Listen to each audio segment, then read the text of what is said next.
Bonjour, je m'appelle Anouk Thibault, je suis professeure de yoga. Je fais des petites vidéos et puis j'ai mon école de yoga. C'est pas un centre de yoga, c'est vraiment une école. Ça veut dire que je forme des gens pour être professeur, je donne des conférences, des ateliers, je donne des cours de yoga. On apprend quelque chose. Euh, donc, ma principale activité, c'est de donner des cours de yoga et de faire de la musique aussi. Pourquoi la musique? Bon, c'est important. C'est toute la partie qu'on appelle la méditation, concentration et tout ça dans le yoga. Moi, je le passe à travers la musique, soit au piano ou en chantant, ou à la guitare un peu. Vraiment, cet aspect-là, c'est très important. J'ai commencé à faire de la musique très très jeune. En fait, je pense que quand je suis née, j'aimais déjà ça. Donc, je me souviens pas d'avoir commencé à faire de la musique. Je me souviens juste que je chantais déjà. J'étais déjà musicienne. C'était comme ça. C'est de famille aussi. Euh, Ce qui m'a intéressé beaucoup dans la vie, c'est les sciences, la philosophie, l'humanité. Et plutôt que d'aller étudier en art, j'ai étudié justement en sciences, j'ai fait mes sciences, je suis rentrée à l'université en bio, j'ai fait mon bac, ma maîtrise, spécialisation en comportement animal. Et le comportement, c'est quelque chose qui m'intéresse vraiment beaucoup parce que ça a un rapport direct avec le système nerveux des gens, des animaux aussi. Bon, il y a le comportement des plantes, mais ici on n'en parle pas. Donc c'est super intéressant. Ce qu'on apprend quand on fait notre biologie à l'université, on va apprendre un peu la même chose quand on va étudier Patanjali. C'est ce que j'ai découvert. Euh, c'est super intéressant. Donc, plus tard, dans ma vie, bien sûr, à un moment donné, j'étais attirée par le yoga. J'ai commencé à faire du yoga. Puis finalement, je suis devenue professeure de yoga.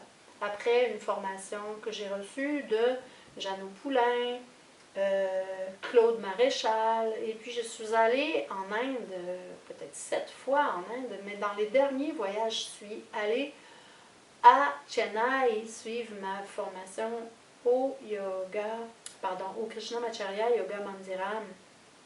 Donc, ça aussi, ça m'a apporté beaucoup. Euh, Depuis, c'est sûr que ce que j'ai appris de Patanjali, j'essaie de le mettre en pratique. Je ne l'ai pas appris juste pour le montrer à des gens, mais j'essaie de le mettre dans ma vie. Et je pense que ça fonctionne assez bien. Ça ne veut pas dire que c'est à la perfection, mais oui, ça fonctionne assez bien, les principes qu'il a enseignés. Bon, j'enseigne le yoga depuis 2002 et j'aime beaucoup ça. J'essaie de vivre du yoga. Bien sûr, parfois, j'arrive pas, parfois, j'arrive. J'imagine que vous n'êtes pas sans savoir que c'est difficile de gagner sa vie dans ce domaine-là. Surtout quand on n'essaie pas de faire de publicité ou quand on essaie de se limiter, mais vraiment de se laisser encadrer vraiment par tous les principes enseignés par Patanjali. Donc, ça veut dire que ça enlève peut-être des possibilités de devenir plus riche, mais bon, c'est la vie, c'est comme ça. Pourquoi je fais des petites vidéos? C'est pour faire la promotion du Vini Yoga. Parce que Vini, ça veut dire adapté. Donc, le Vini Yoga, c'est pour moi, c'est pas nécessairement une sorte de yoga. Parce que quand Patanjali mentionne le mot Vini Yoga, en fait, c'est juste parce qu'il parle. Ok, il parle. Il dit qu'il faut adapter le yoga pour chaque personne, chaque circonstance. Donc, et tout ce qu'il fait, c'est dire que finalement, il n'y a pas un yoga. Il y a le yoga qui va changer, qui va s'adapter. Les principes de base sont toujours les mêmes, mais pour être capable de les appliquer sur n'importe qui, il faut être capable d'avoir assez de liberté, de souplesse dans l'esprit pour que ce soit différent et que ça convienne à la personne. Donc, de là aussi l'idée de passer plusieurs heures par jour à faire faire de la musique. C'est tout à fait correct dans la philosophie yogique. Donc, je fais des petites vidéos pour faire la promotion de Vini Yoga, pas comme un style, mais plutôt le message. C'est important. Moi, c'est le message de Patanjali que je veux transmettre. C'est important.